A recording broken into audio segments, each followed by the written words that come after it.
Defence secretary Shri Rajesh Kumar Singh ji, president SIDM Shri Rajendra Singh ji Bhatia,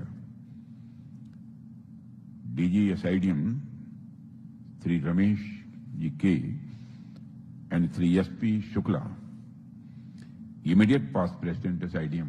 मैं शुक्ला जी को कह रहा था कि अब आप वेटरन हो गए। भारत सरकार एवं आर्म फोर्सेस के सभी हमारे सीनियर अधिकारी वर्ग, इंडस्ट्री लीडर्स, यंग एंटरप्रेन्योर्स, मेरे मीडिया के मित्रों, देवियों और सज्जनों, इस society of Indian defence manufacturers के 8th एनुअल सेशन में आकर मुझे खुशी हुई है। सबसे पहले मैं आप सबका स्वागत करता हूं अपनी तरफ से, और जो अवार्डीज रहे हैं उन अवार्डीज को भी बधाई देता हूं, और बधाई देने के साथ साथ मैं अपनी तरफ से उनका स्वागत भी करता हूं।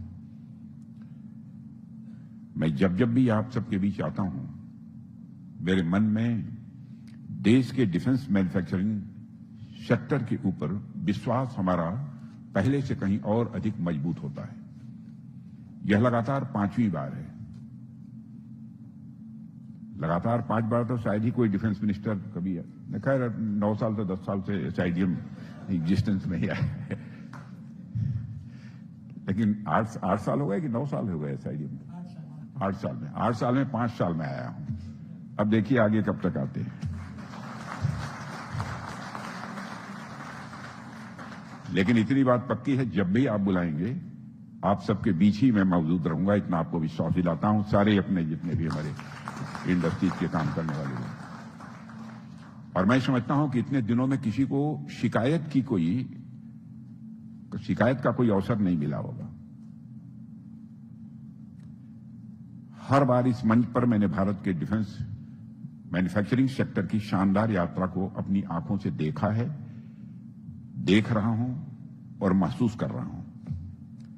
और जिस तरह से साथियों आप लोग लगातार मेहनत कर रहे हैं और नए अचीवमेंट्स आप हासिल करते जा रहे हैं, यह दिखाता है कि हम सब डिफेंस सेक्टर में भारत को आत्मनिर्भर बनाने के लिए पूरी तरह से कमिटेड हैं। साथियों, एसआईडीएम को शुरू हुए लगभग 9 साल हो गए। जब से मैंने रक्षा मंत्रालय का दायित्व संभाला है, तब से लगभग हर बार मैंने आपके एनुअल सेशन में आता हूं।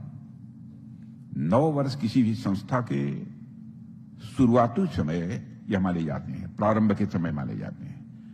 आमतौर पर संस्थाएं जब अपने शुरुआती समय में होती हैं तो बहुत ज्यादा उनसे उम्मीदें नहीं की जाती हैं, लेकिन आप लोगों ने खुद को एक्सेप्शन बना लिया है, इसके लिए भी आपको बधाई देता हूं।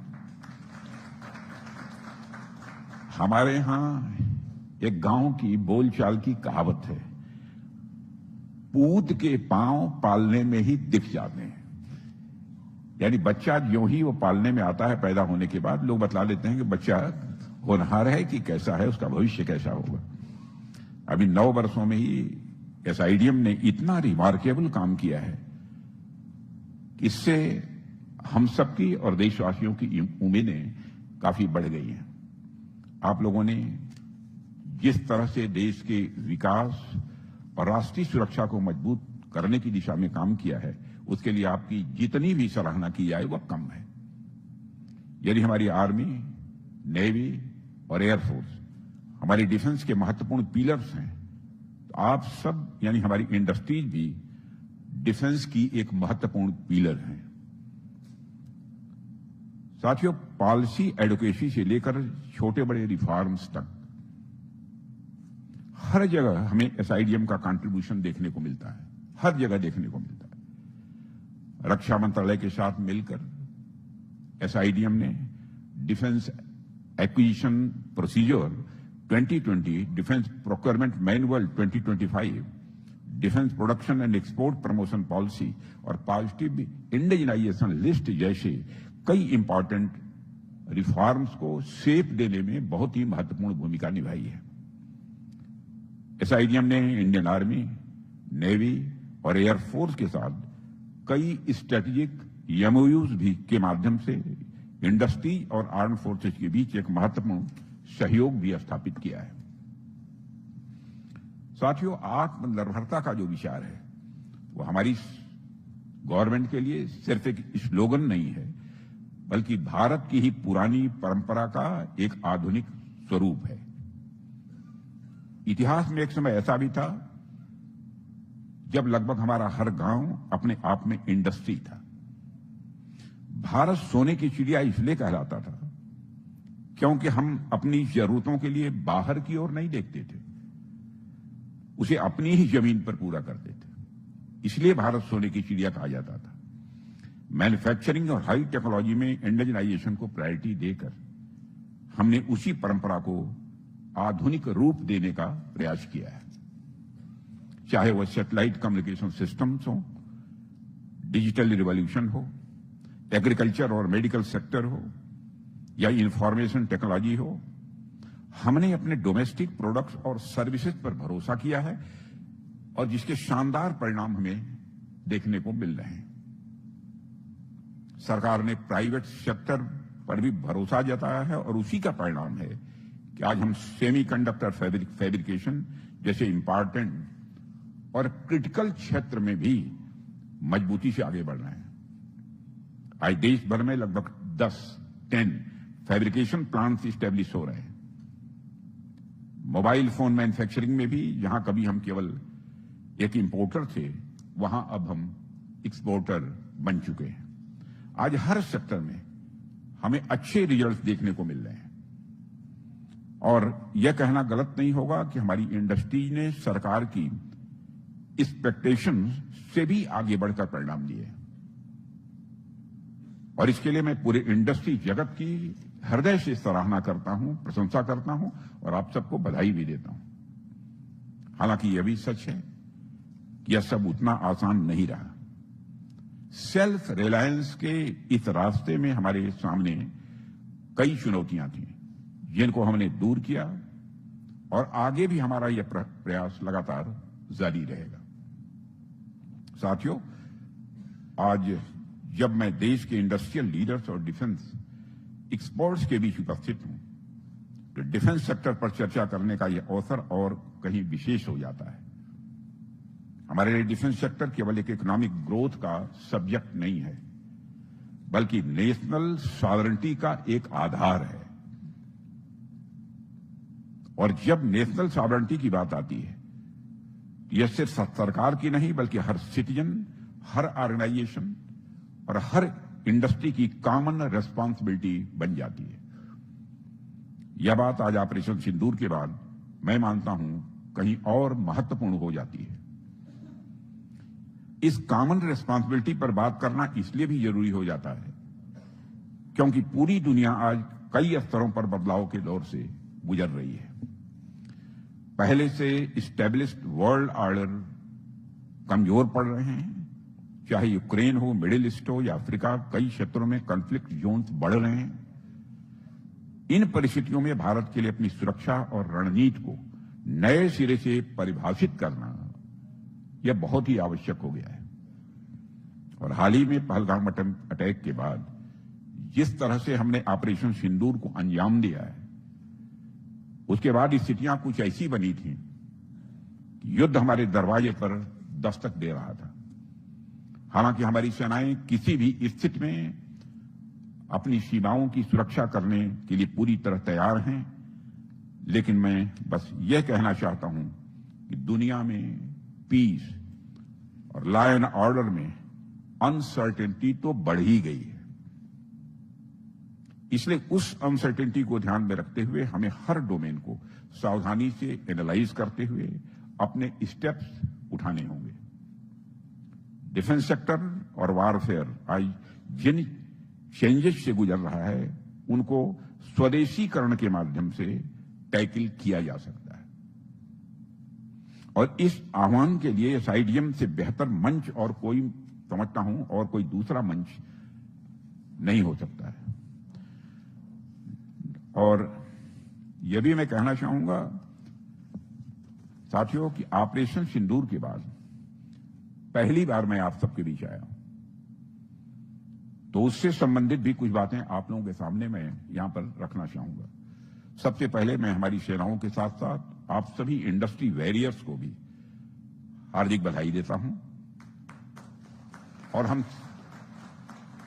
और हम सब ने देखा कि कैसे आकाश मिसाइल सिस्टम, ब्रह्मोस, आकाश तीर एयर डिफेंस कंट्रोल सिस्टम और अन्य कई प्रकार के इंडिजिनस इक्विपमेंट प्लेटफॉर्म्स ने ऑपरेशन सिंदूर के दौरान अपना पराक्रम दिखाया।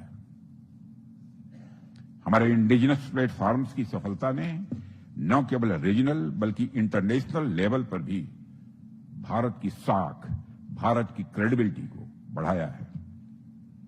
ऑपरेशन सिंदूर की सफलता का श्रेय हमारे सैनिकों के साथ साथ उन सबको जाता है जो पीछे रहकर उस मिशन को सफल बनाने में लगे हुए थे। आप जैसे इंडस्ट्री वॉरियर्स जिन्होंने की इनोवेशन, डिजाइन और मैन्युफैक्चरिंग के मोर्चे पर टायरलेसली काम किया है और वह भी इस जीत के उतने ही हकदार हैं। पर इसी के साथ हमें यह भी ध्यान रखना होगा, यह दौर हमारे इतिहास का एक अहम मोड़ है, अहम पड़ाव है। टेक्नोलॉजी ओरिएंटेड वॉरफेयर के दौर में हमने इसका फर्स्ट हैंड एक्सपीरियंस लिया है। हालांकि हमने एक फर्म रिजॉल्व के साथ फर्म रिस्पांस दिया है, पर उसके बावजूद आज हमें अपना लगातार आत्म मंथन करना आवश्यक है, यानी इंट्रोस्पेक्शन करते रहना भी आवश्यक है। ऑपरेशन सिंदूर के वह कुछ घंटे या कहें कुछ दिन हमारे लिए केस स्टडी के रूप में सामने होने चाहिए, जिसे सीख लेते हुए हम लोग आगे की दिशा अपनी निर्धारित कर सकें। और इस घटना ने हमें एक बार फिर दिखा दिया है कि सीमाओं पर कहीं से भी कभी भी कुछ भी घटित हो सकता है और ऐसे में किसी भी वार लाइक सिचुएशन के लिए हमें न केवल तैयार रहना है बल्कि हमारी तैयारी अपनी खुद की बुनियाद पर होनी चाहिए। मुझे इस बात की खुशी होती है कि हमारी डिफेंस इंडस्ट्री इस दिशा में मजबूती से अपने कदम आगे बढ़ा रही है। सरकार ने लगातार यह कोशिश की है कि आपके लिए एक लेवल प्लेइंग फील्ड तैयार किया जाए और वह कर रहे हैं, ताकि डिफेंस मैन्युफैक्चरिंग को अधिक से अधिक इंसेंटिवाइज किया जा सके, उसे और इन्हांस किया जा सके और हमारा डिफेंस इकोसिस्टम और अधिक मजबूत बन सके। हमारे इन प्रयासों का आज धरातल पर आपको भी असर दिखाई दे रहा होगा। साथियों, 2014 से पहले यानी 2014 से पहले का समय था जब भारत अपनी सुरक्षा के लिए पूरी तरह से इंपोर्ट पर डिपेंडेंट था, लेकिन आज स्थितियां बदल गई हैं। आज हम अपने देश में वो सारे इक्विपमेंट बना रहे हैं जो कभी हम इंपोर्ट किया करते थे, माने इसमें से अधिकांश बना रहे हैं। पिछले 10 वर्षों में आप सबने और पूरे डिफेंस से जुड़े हुए लोगों ने जो मेहनत की है उसका परिणाम यह है कि हमारा डोमेस्टिक डिफेंस प्रोडक्शन जो 2014 में जहां अप्रॉक्सीमेटली 46,000 करोड़ था, अब वह 1.51 लाख करोड़ से अधिक पहुंच गया है। बड़ी बात यह है कि इसमें से 33,000 करोड़ रुपए से अधिक का कंट्रीब्यूशन प्राइवेट सेक्टर का है, आप सबका है। और यह इस बात का प्रमाण है कि आत्मनिर्भर भारत के अभियान में निजी उद्योग बराबर के भागीदार हैं। प्राइवेट सेक्टर की बढ़ती भागीदारी का परिणाम यह है कि भारत का डिफेंस जो एक्सपोर्ट है, जो 10 वर्षों में लगभग 1,000 करोड़ रुपए से भी कम था, आज वह बढ़कर अप्रॉक्सीमेटली 24,000 पहुंच गया है। और मैं आज आपको विश्वास दिलाता हूं और ये ईश्वर का आशीर्वाद रहा, आप सबकी शुभकामनाएं रहीं, तो मार्च 26 तक हम इसको 30,000 करोड़ तक ले जाएंगे। मैं यह बात ऐसे ही नहीं कह रहा हूं, अनुमान के आधार पर नहीं, कुछ चीजें हुई हैं, कुछ प्रोग्रेस है, उस आधार पर मैं कह रहा हूं। इसमें कोई संदेह नहीं है। यह प्रदर्शन बेहद सराहनीय है, लेकिन हमें अभी यहीं रुकना नहीं है। हमारे पास पाने के लिए पूरा आसमान है। और आज जब हमारी डिफेंस इंडस्ट्री इतने सारे अचीवमेंट्स के साथ आगे बढ़ रही है, तो मैं चाहता हूं कि आप सभी जल्द ही एक और माइलस्टोन अचीवमेंट का सेहरा अपने सिर पर बांधें। साथियों, आप सभी अवगत हैं कि डोमेस्टिक डिफेंस मैन्युफैक्चरिंग में हमारे प्राइवेट सेक्टर का कंट्रीब्यूशन मोर देन 25% के आसपास है। हमारा लक्ष्य होना चाहिए कि आने वाले 3 वर्षों में अपने इस कंट्रीब्यूशन को और अधिक बढ़ाएं। और मैं तो ये टारगेट देना चाहूंगा, मैं कहूंगा कि 3 साल 4 साल में आप अपने इस कंट्रीब्यूशन को 50% तक ले जाएं, 50% तक ले जाएं। गवर्नमेंट का पूरी तरह से आपको सहयोग रहेगा और शिकायत करने की आपको पूरी आजादी है, पूरी आजादी है।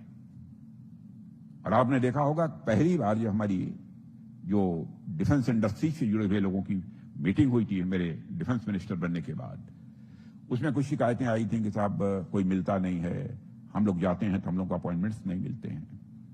लेकिन मैं आपको यकीन दिलाता हूं, दिन 2 दिन 3 दिन 4 दिन 5 दिन की देर हो सकती है, लेकिन यदि आपने अपॉइंटमेंट मांगा है तो निश्चित रूप से आपको अपॉइंटमेंट मिलेगा। मैं आपको यह विश्वास दिलाता हूं।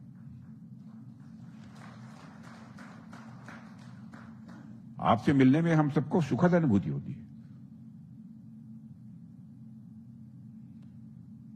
मुझे पूरा विश्वास है कि आप सभी के पास जो कैपेबिलिटी और फ्लेक्सिबिलिटी है, दोनों है आपके पास।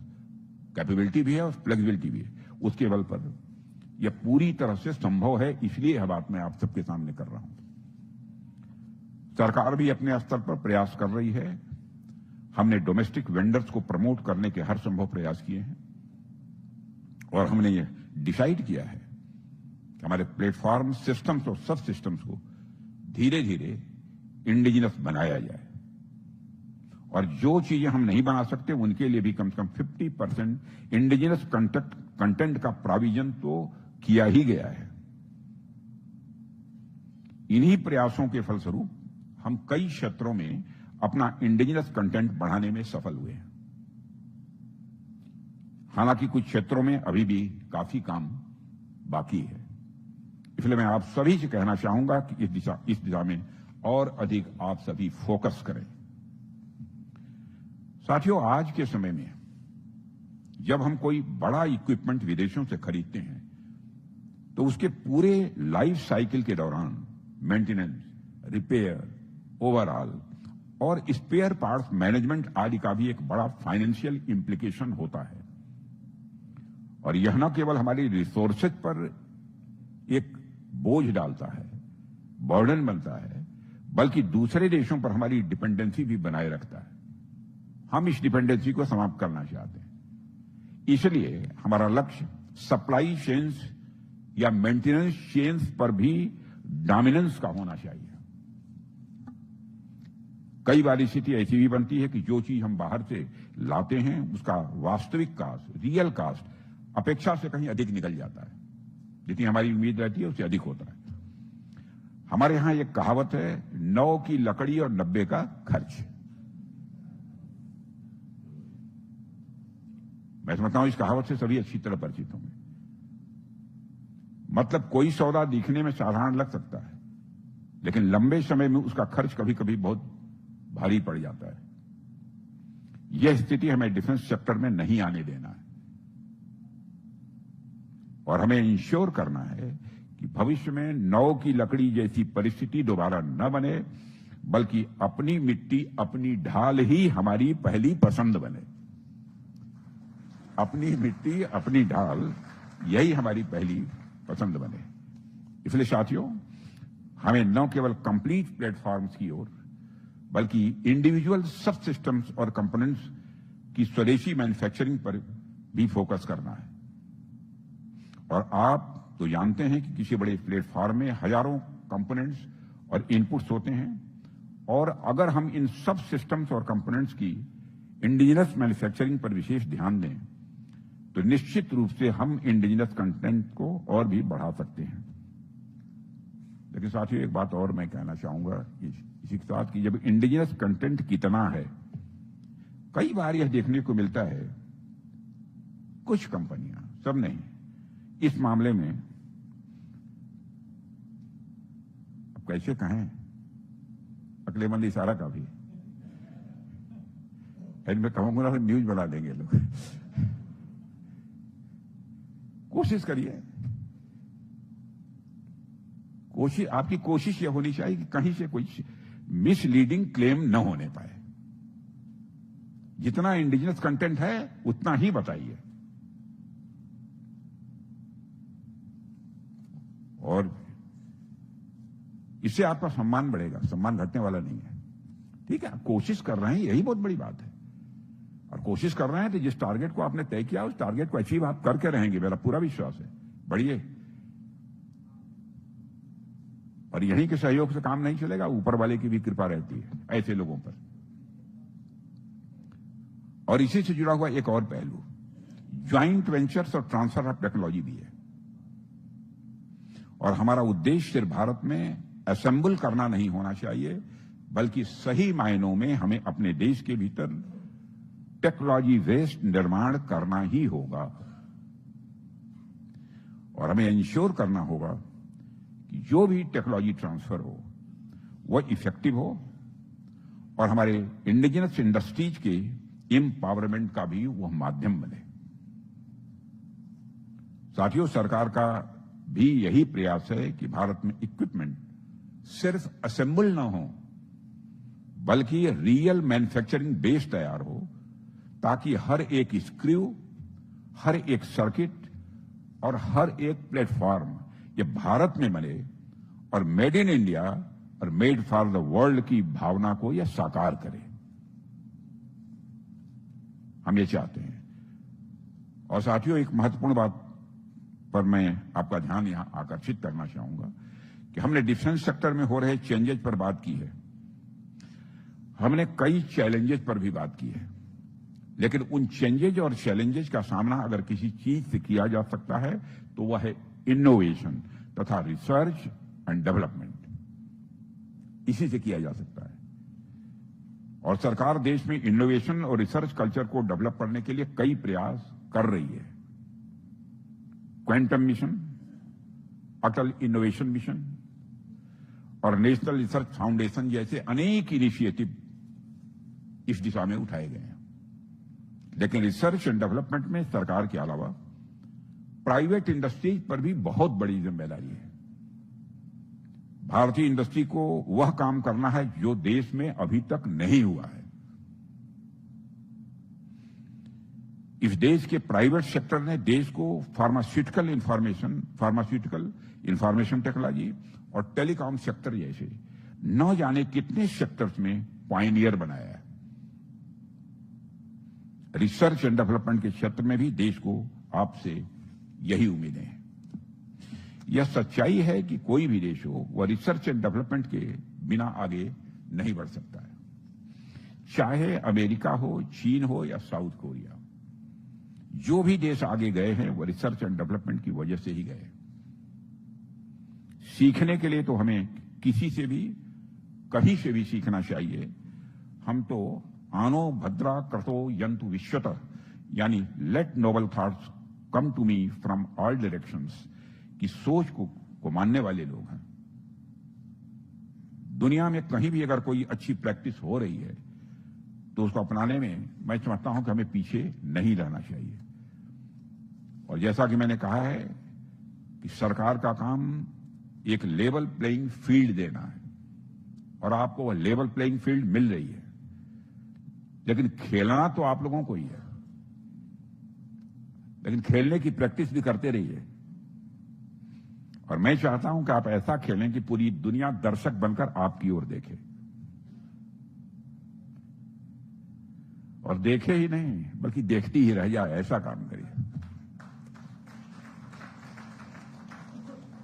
और साथियों, भारत का रिसर्च कल्चर दुनिया के बाकी देशों के लिए एक उदाहरण बन जाए, और आप ही बना सकते हैं। बाकी सरकार हर कदम पर आप लोगों के साथ खड़ी है। और जो मैं बार बार कहता हूं आपकी, जब भी आता हूं, सरकार आपके साथ खड़ी है। आपने यह महसूस किया होगा कि यह बात मैं ऑनेस्टली कहता हूं, आपको कहीं दूसरी मिनिस्ट्रीज के द्वारा भी कोई प्रॉब्लम आ रही होगी तो मैं आपको यकीन दिलाता हूं, आप मुझे बतलाइए, मैं सहयोग करूंगा आपका।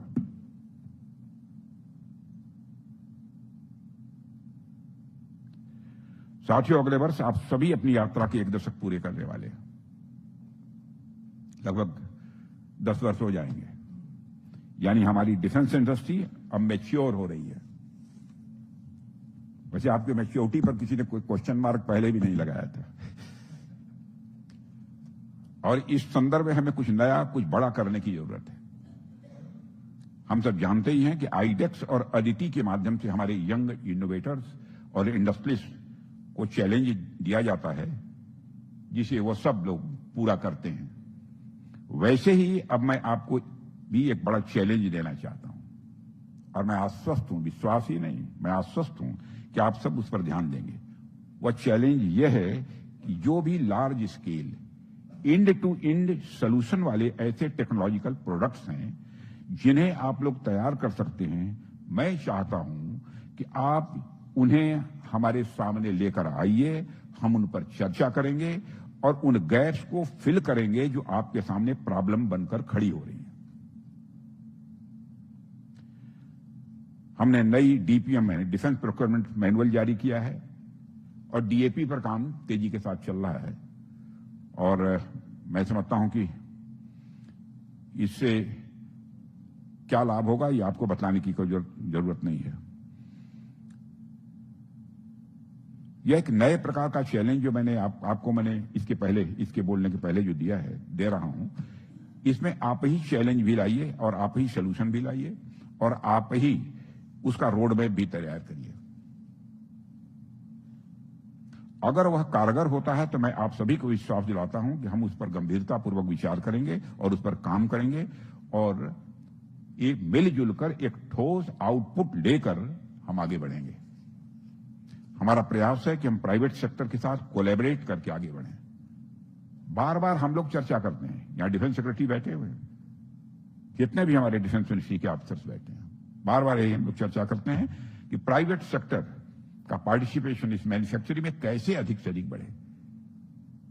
जबकि गवर्नमेंट कोई चिंता करती है तो अपनी पब्लिक सेक्टर अंडरटेकिंग्स की चिंता ज्यादा करती है, लेकिन आपका शेयर, आपका पार्टिसिपेशन मैक्सिमम बढ़े, हम चिंता उस बात की करते हैं। और इसमें कोई संदेह नहीं कि अगर हम मिलकर इस दिशा में काम करते हैं तो आने वाले समय में यह गेम चेंजर साबित हो सकता है, जो डिफेंस सेक्टर की पूरी तस्वीर बदल देगा, ऐसा मेरा विश्वास है। ये मेरे कुछ विचार और कुछ सुझाव थे जिन्हें मैंने आपके साथ साझा किया है, और मुझे पूरा विश्वास है कि आप सब मेरे सुझावों पर और मेरी इन बातों पर विचार करेंगे, करें या न करें, लेकिन कम से कम विचार तो करेंगे।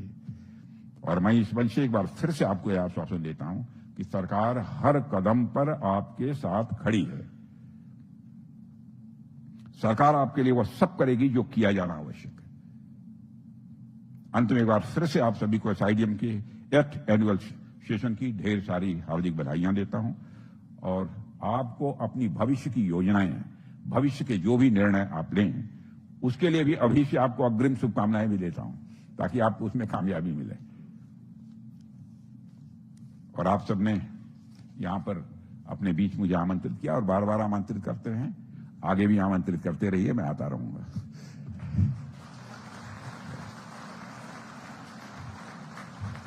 वैसे मित्रों, आपको यकीन नहीं होगा, मैं पॉलिटिकल फील्ड से आता हूं, लेकिन मैं समझता हूं कि इंडस्ट्री से भी सभी लोग आश्वस्त हो इस बात के, कहीं पर इधर उधर की गुंजाइश यहां नहीं है। सभी मैं दावे के साथ इस बात को कहता हूं, हम तो केवल सहयोग आपको देना चाहते हैं।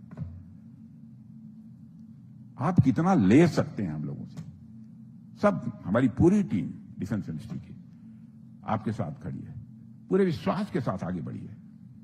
विश्वास नहीं दिखना चाहिए, कहीं से गड़बड़ होगा।